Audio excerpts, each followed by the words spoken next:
Now question number 31. CT shows limited on both sides of the diaphragm and sample taken at mediastinoscopy showed red Turnberg cells. Where in the thoracic the lymphadenopathy in the anterior mediastinum. ठीक है, क्योंकि ये diagnose है हॉटकिन lymphoma और ये होगा anterior mediastinum में. CT shows lymphadenopathy on both sides of diaphragm. अच्छा, आगे जाते हैं. 32. Non-smoker chest radiograph shows the peripheral lung mass. What is the most likely histological type of carcinoma? Adenocarcinoma. ठीक है, peripheral lung mass peripheral lung cancer में adenocarcinoma है. ठीक है, और ये दूसरा कैंसर है स्मॉल सेल लंग कैंसर, ये सेंट्रल में होता है. 33. Which primary tumor is the most frequently associated with pulmonary embolism? Gastric carcinoma. अच्छा, ये मैंने इस तरह याद किया क्योंकि गैस्ट्रिक कैंसर जो है अच्छा, ये जब बड़ी एमसीक्यू पढ़ेंगे तो इसमें आप ऑप्शन देंगे. ठीक है, मैंने इस तरह याद किया कि mid distance between lung and other options. तो लंग और किडनीज जब बीच में ऑप्शन में हो तो लंग और किडनी के बीच में जो है गैस्ट्रिक कार्सिनोमा है, तो ये आसानी से इसकी मेटास्टेसिस हो सकती है लंग को बनिस्बत किडनी कैंसर के. ठीक है, अच्छा आगे जाते हैं. 34. Works in the construction industry. Multiple calcified pleural peaks were visible bilaterally with lower zone predominant reticular opacification. Most likely pleural manifestation of this disease, pleural effusion. ठीक है, ask for manifestation. अच्छा, क्योंकि डायग्नोसिस ये है construction industry में जब काम कर रहा है तो एस्बेस्टोसिस होगा, तो मैनिफेस्टेशन होगा प्लूरल एफ्यूजन मैनिफेस्टेशन है. ठीक है, बाकी उसमें प्लूरल ब्रेक्स होते हैं एस्बेस्टोसिस में, और मैं कहा lower zone predominant pleural breaks होते हैं. एक एस्बेस्टोसिस, दूसरा रूमेटॉइड आर्थराइटिस में भी प्लूरल एफ्यूजन कॉमन है. अभी वो आएगा तो देखेंगे. Question number 35. Patient with rheumatoid arthritis was frequent intrathoracic manifestation, pleural disease. ठीक है, next. 36. Female of West African descent has erythema nodosum. Her calcium levels were elevated and her chest radiograph showed bilateral non-pulmonary hyla, diagnosed acute sarcoidosis. ये भी आसान है कि patient is of West African descent है and she has erythema nodosum है, इससे पता होना चाहिए कि sarcoidosis का पिक्चर है. फिर कैल्शियम लेवल रेज्ड है, ये एक्स्ट्रा पॉइंट दे रहा है आपको. और चेस्ट रैडियोग्राफ बायलैटरल पल्मोनरी हाइलर, तो बायलैटरल लिम्फोडेनोपैथी है, तो ये एक्यूट sarcoidosis है. Question number 37. Chest radiograph shows AIDS. Patient has AIDS and bilateral diffuse interstitial and air space infiltrates with symmetrical polyhylar distribution. What the CD4 count to be in cells? Macular 150. AIDS में जब CD4 count less than 200 हो जाए तो patient को क्या होता है? PCP pneumocystis pneumonia होता है, वो less than 200 MCQ. तो less than 200 ऑप्शंस में जो है सिर्फ 150 है, तो यही आंसर है. ठीक है, CD4 काउंट जब लेस देन 200 हो जाए तो PCP होता है. और इसकी पिक्चर एड्स का है जो है लंग डिजीज का है, तो पल्मोसिस्टिस करेनी पड़ी करनी. अच्छा, 38. Chest radiograph shows female with chronic lung disease have inflated lungs, patchy upper lobe consolidation, and several 1 to 2 centimeter ring shadows in upper lobe distribution. Full blood count shows an endophilia. Diagnosis allergic bronchopulmonary aspergillosis. कैसे diagnose होगा? क्योंकि patient को chronic lung disease पहले से है. ठीक है, और हाइपर इन्फ्लेमेटरी लंग्स है, तो एलर्जी की वजह से क्रॉनिक लंग डिजीज है. और फिर जो 1 to 2 centimeter ring shadows in upper lobe distribution, और इजोफिलिया है. इजोफिलिया मतलब एलर्जी है, एलर्जी ब्रोंकोपल्मोनरी एस्परगिलोसिस है. 39. इसमें कैसे एमसीक्यू में, और ये तो मैं खामखा ज़रूरी हिस्ट्री देंगे कि पेशेंट होगा उसके पास कोई एलर्जी की हिस्ट्री होगी, हाँ मस्ट है. और फिर फुल ब्लड काउंट में इजोफिलिया है तो मस्ट ये देंगे, तो आपको पता चलेगा कि ये एलर्जिक ब्रोंकोपल्मोनरी एस्परगिलोसिस होगा. दूसरा एमसीक्यू आता है इसके लिए कि finger and glove appearance seen in the upper zone of lung, तो वो भी AGP allergic bronchopulmonary aspergillosis. Next 39. Which what an additional finding would make a diagnosis of intralobar bronchopulmonary sequestration more likely than extralobar type?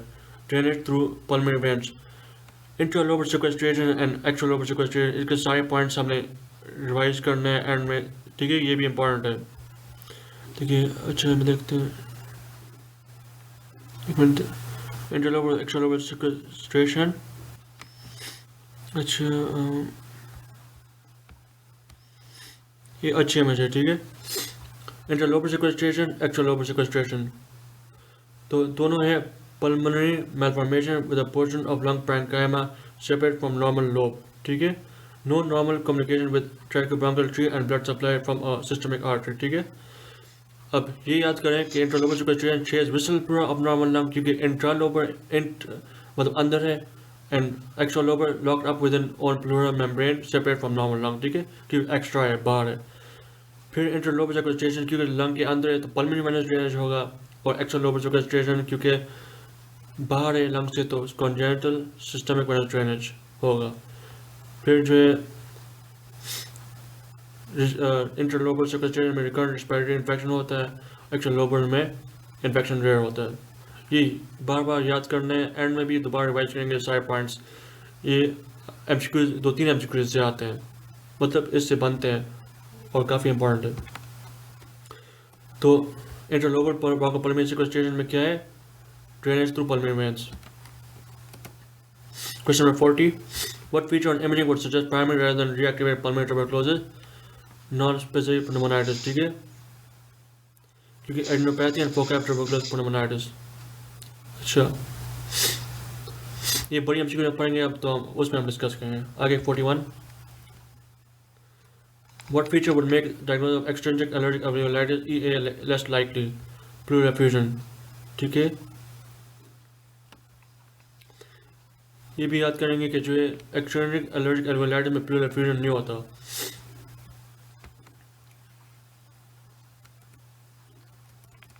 42.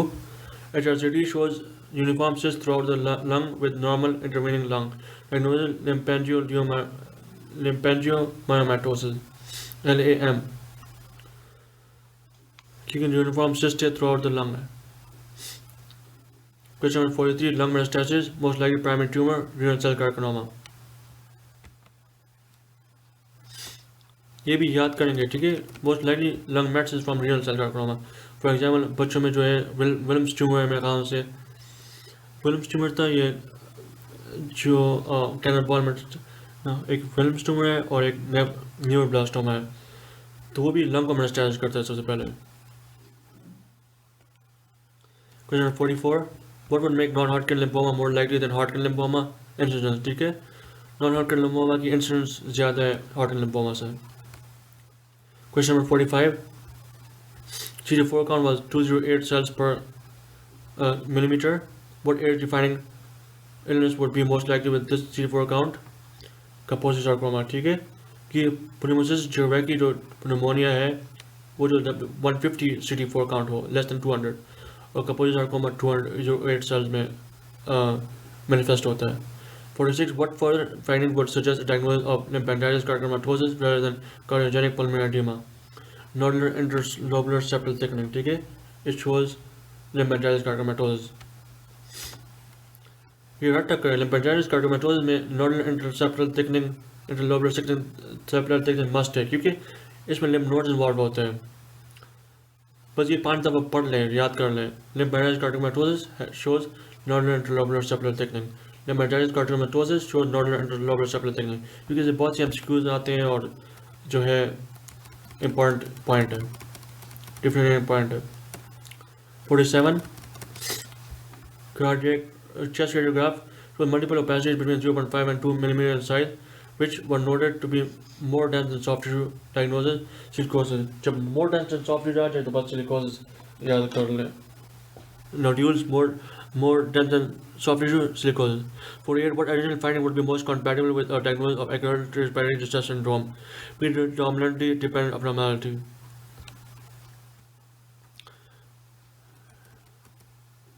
ये जब बड़ी MCQ पढ़ेंगे तो हमें clear हो जाएगा।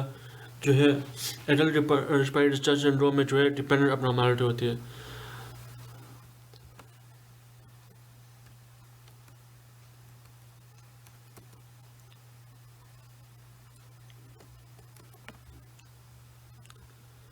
A full blood count showed a mild neutrophilia, and a chest radiograph revealed significant elevation of the right hemidiaphragm, which most likely caused compression of phrenic nerve by a tumor.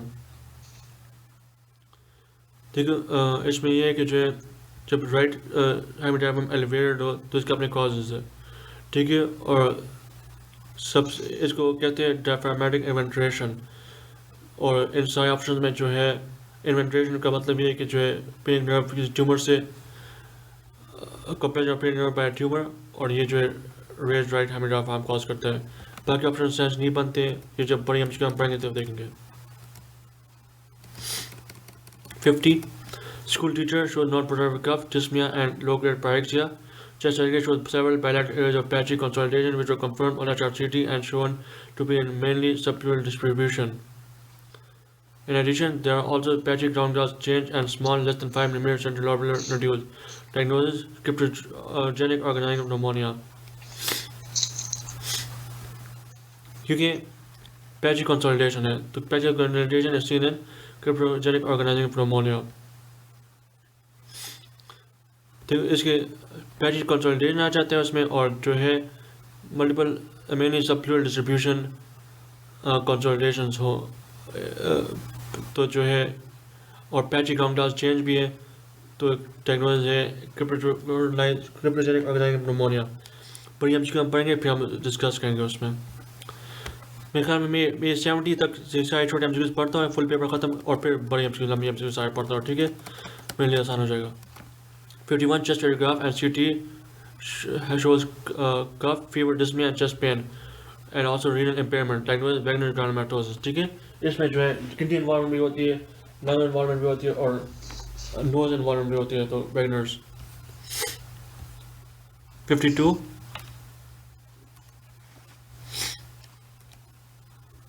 CT pulmonary angiogram (TTPA) showed the pulmonary arterial contrast of falciparum was suboptimal. The intravenous cannula is well sited, and there is no overt sign of swelling around the cannular site. Most likely cause for the suboptimal opacification of the pulmonary vessel is dilution of opacified blood with unopacified blood. इसकी वजह ये होती है कि जो है जब हम कंट्रास्ट देते हैं ना, तो जो है कैनुला भी ठीक जगह पे हो, लेकिन सीटी पल्मोनरी एंजियोग्राम में ये होता है कि जब दोनों की मिक्सिंग हो जाती है कंट्रास्ट वाली ब्लड की और नॉन कंट्रास्ट वाली ब्लड की, तो उसमें opacification जो है पल्मोनरी वेसल्स की क्लियर नहीं होती है, क्योंकि पल्मोनरी वेसल ऐसी जगह है जहाँ पर मिक्स एक्सचेंज होती है वेनस और आर्टेरियल ब्लड की, तो वहाँ पर कंट्रास्ट भी मिक्स हो जाती है और इतना क्लियर नज़र नहीं आता, तो जो है because of dilution of opacified blood with unopacified blood. 53. Chest radiograph shows subtle hazy opacification of the upper part of the lower zone of the right lung. The right atrial border is indistinct, and the horizontal fissure runs from the right hilum to the 8th rib in the mid-axillary line. Most plausible explanation: middle lobe collapse. ठीक है, अब देखो, अब इस image बनाओ ना कि opacification of the upper part of the lower zone of the right lung, तो right lung का जो lower zone का upper part है वो middle में आ गया ना, तो और फिर जो है right atrial border भी indistinct है, तो जो है diagnosis है middle lobe collapse। ये टोक्स में भी इस तरह से। 54. Widow cranial examination shows rapid fatigability of the facial muscles and a chest radiograph for meningeal widening. तो टिपिकल है उसकी डायग्नोसिस है, क्या कहते हैं उसमें, कॉन्ट्रास्ट है सीटी of the chest which best fits. ये थाइमस इन्वॉल्व होता है इसमें, बड़ा हो जाता है, थाइमोमा आता है इसमें, मुझे याद नहीं है क्या था इसमें डायग्नोसिस। अच्छा, isolated homogeneous sausage mass within the anteromediastinum outlined by fat, ये डिस्क्राइब कर रहा है थाइमस को, अपने थाइमस को, और इसको थाइमोमा भी हुआ है।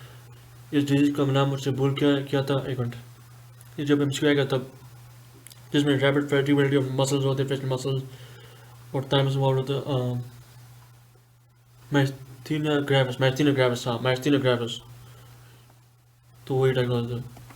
55. What feature most suggests a diagnosis of idiopathic pulmonary fibrosis, usual interstitial pneumonia rather than non-specific interstitial pneumonia? Honeycombing, ठीक है।